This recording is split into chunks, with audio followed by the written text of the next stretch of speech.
Sir నమస్కారం sir. నమస్తే అండి. సార్ హీరో నాని గారి అప్‌కమింగ్ ఫిల్మ్ 'పారడైజ్‌కు' సంబంధించి టీజర్ రిలీజ్ చేశారు సార్. అందులో నాని గారి లుక్స్ అయితే చాలా అంటే ఇప్పటివరకు ఎప్పుడు ట్రై చేయని విధంగా అయితే అనిపించాయి. మరి ఆ టీజర్‌లో అది చూస్తే మీకేమనిపించింది? మీ రివ్యూ ఏంటి సార్ ఆ టీజర్ పైన? అంటే 72లో 70 దశకం ప్రారంభంలో హ్మ్. మౌదుకూరి జాన్సన్ గారు 'కాకి' అని ఒక కావ్యం రాశాడు. హ్మ్. రాసి దాన్ని ఆకాశవాణిలో చదివాడు ఆయన. తర్వాత ప్రపంచ తెలుగు మహాసభల వేదిక మీద కూడా చదివాడు. అందులో ఒక అద్భుతమైనటువంటి వాక్యం రాశాడు ఆయన.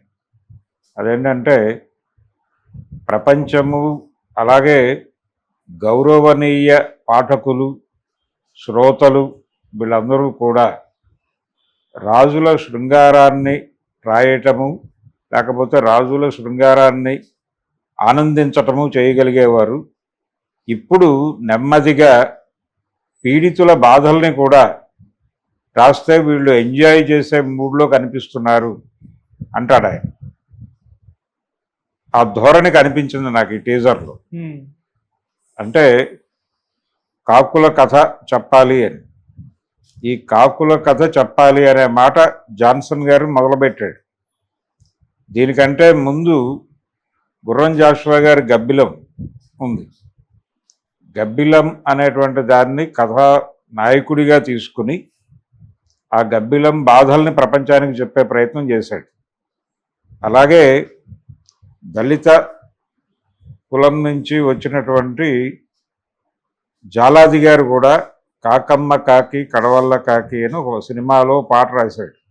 అంటే ఒక అనాథ హీరో తన జీవితాన్ని చెప్పుకునే సందర్భంలో వచ్చే పాటకి ఆయన అలా పల్లవినిచ్చాడు, ఈ కాకమ్మ కాకి అని. కాకి అనేది, కాకికి కోకిలకి ఒక భేదం ఉంది. కోకిల మీద పాటలు రాస్తారు, కోకిల గానం గురించి మాట్లాడతారు, కానీ కాకి గురించి మాట్లాడరు. కాకి ఒక రకమైనటువంటి ఇబ్బందికరమైనటువంటి ఐటెం. ఎందుకంటే ఛాయరీత్యా కూడా కాకి నల్లగా ఉంటుంది, నలుపు. అలాగే ఆ గానం, అది దాని అరుపు అనండి, లేకపోతే ఇవి కూడా జనాలను ఇబ్బంది పెట్టేటువంటి పరిస్థితి అని అనుకుంటున్నారు.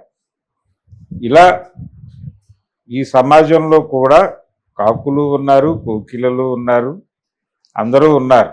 కాకులుగా చూడబడుతున్నటువంటి ఒక సమూహం ఉంది. ఆ సమూహం తిరుగుబాటు చేస్తే అనేదే తరతరాలుగా కుల పోరాటాల చరిత్ర అంతా అదే. కారంచేడులో ఉదయించింది అదే.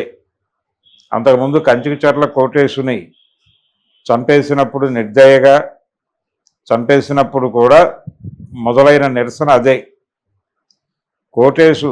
కంచికచర్ల కోటేశు అనేవాడు దళిత పోరాట పతాకంగా మారాడు. కాబట్టి ఈ కాకులు చేస్తున్నటువంటి యుద్ధాలని సినిమాల్లో ప్రాపర్గా ప్రొజెక్ట్ చేయగలరా అనేది చూడాలి. ఈ మధ్యకాలంలో తెలుగు సినిమా దర్శకులు కొంచెం కాకుల వైపు దృష్టి పెడుతున్నారు అనేది చాలా సినిమాల్లో కనిపిస్తోంది. ఈ రాబోయేటువంటి సినిమాల్లో 3-4 సినిమాల్లో ఆ ప్రస్తావనలు ఉన్నాయి. చాలామంది పాత చుండూరు కథలు, పాత కారంచేడు కథలు తవ్వి తీసి ప్రపంచానికి చెప్పే ప్రయత్నం చేస్తున్నారు. అయితే ఇప్పుడు నాని కూడా అలాంటి కథే ఒకటి చెప్పబోతున్నాడు. ఈ హీరో ఒక దగాపడినటువంటి సమూహానికి చెందినటువంటి వ్యక్తిగా చెప్తున్నారు. వీళ్ళకి పేర్లు ఉండవు, వీళ్ళకి నామవాచకాలే ఉంటాయి. అలాంటి ఒక నామవాచకంగా పిలిపించుకోబడినటువంటి లంజా కొడకాన్ని పిలిపించుకోబడినటువంటి ఒక కుర్రోడి కథని నేను ఇప్పుడు చెప్పబోతున్నాను అనేది ఆ వాయిస్ ఓవర్లో వచ్చినటువంటి మదర్ మాట్లాడినటువంటి మాటలుగా నడిచినటువంటి ఒక సందర్భాన్ని ఈ టీజర్ రూపంలో ప్రపంచం ముందు వదిలారు. అంటే ఇది చాలా స్పష్టంగా కుల సమస్యగా మాట్లాడతారా, లేకపోతే వర్గ సమస్యగా మాట్లాడతారా అనేది ఒకటి చూడాలి. కులమే వర్గముగా భారతదేశంలో నడుస్తోంది. కాకి అన్నారు కాబట్టి దళిత కులాల మీద, అంటే పీడిత కులాల మీద పాలక కులాలు చేసినటువంటి దాష్టీకం మీద ఈ పీడిత కులాలు చేసేటువంటి ఒక తిరుగుబాటుకు సంబంధించి దానికి నాయకత్వం వహించేటువంటి జనరల్గా పాపాలు తప్పులు అన్నీ వాళ్ళే చేస్తారు. పెద్దవాళ్ళు చేస్తే దాన్ని ముచ్చటగా చెప్పుకుంటారు. అంటే ఉదాహరణకు మహాకవి శ్రీశ్రీ గారి మీద కూడా అది ఉంది. మహాకవి శ్రీశ్రీ గారు ఆయన తాగి పారేసినటువంటి సీసాల లెక్కలు చెప్పుకోవటం, ఆయన తాగినప్పుడు మాట్లాడే మాటల్ని చెప్పుకోవటం అనేది ఒక ముచ్చటగా నడుస్తుంది. అది చాలా గౌరవప్రదమైనటువంటి ఒక డైనింగ్ టేబుల్ డిస్కషన్గా నడుస్తుంది. కానీ అదే సమయంలో ఒక దళిత కవి తాగితే అతను తాగుబోతుగా ప్రొజెక్ట్ అవుతాడు తప్ప ఇంకో రకంగా ప్రొజెక్ట్ కాడు. ఈ వివక్ష ఉంది అనే విషయం చాలామంది దళిత కవులు రచయితలు మాట్లాడారు. అన్ని రకాల వివక్షలు ఉన్నాయి అని. ఇలాంటి ఒక సందర్భాలు ఉన్నాయి ప్రపంచంలో, ఇలాంటి చర్చలు ఉన్నాయి.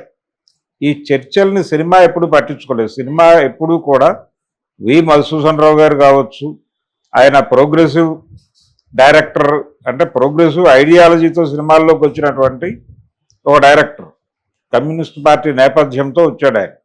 ఆయనే కాదు, తాతినేని ప్రకాష్ రావు గారు కమ్యూనిస్ట్ పార్టీ నుంచి వచ్చినవాడే, ప్రత్యేకాత్మ గారు కూడా అక్కడి నుంచి వచ్చినవాడే. కానీ వీళ్ళెవరూ కూడా పీడితుల సినిమాలు తీయలేదు. తీసినప్పటికీ దాన్ని వర్గ సమస్యగా మాట్లాడేవాడు మధుసూదన్ రావు గారు. పర్టికులర్గా వీరమాచినేని మధుసూదన్ రావు గారు వర్గ సమస్యగా తప్ప ఈ సమాజంలో జరుగుతున్న ఘర్షణల్ని కుల సమస్యగా ఆయన సినిమాల్లో ఎప్పుడూ మాట్లాడలేదు. మాట్లాడకపోవడానికి ఒక బలమైన కారణం ఉంది. ఆయన ఆ ఆధిపత్య కులాలకు చెందినటువంటి వాడు కావటం కూడా ఒక కారణం.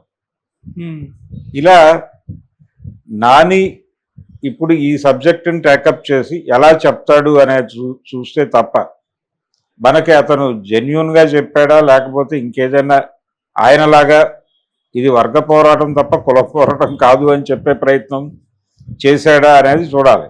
కాకపోతే ఇప్పుడు ఇది కమర్షియల్ పాయింట్గా మారింది. అందుకని మోదుకూరు జాన్సన్ని కోట్ చేశాను మొదట.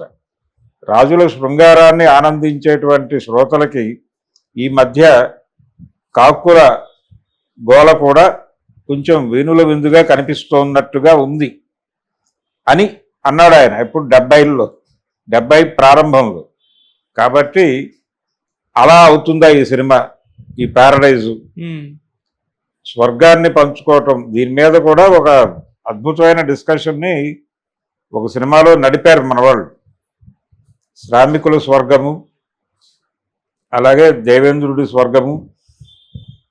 దేవేంద్రుడి స్వర్గం అగ్రకులాలకు చెందింది, అక్కడికి దళితులకు ప్రవేశం లేదు అనటం వలన త్రిశంకు స్వర్గం ఆవిర్భవించింది అని కొంతమంది ఆనాటి నిరసన కవులు రచయితలు మాట్లాడేశారు. ఆ రిఫరెన్స్లో ఏమన్నా ఇక్కడ ఈ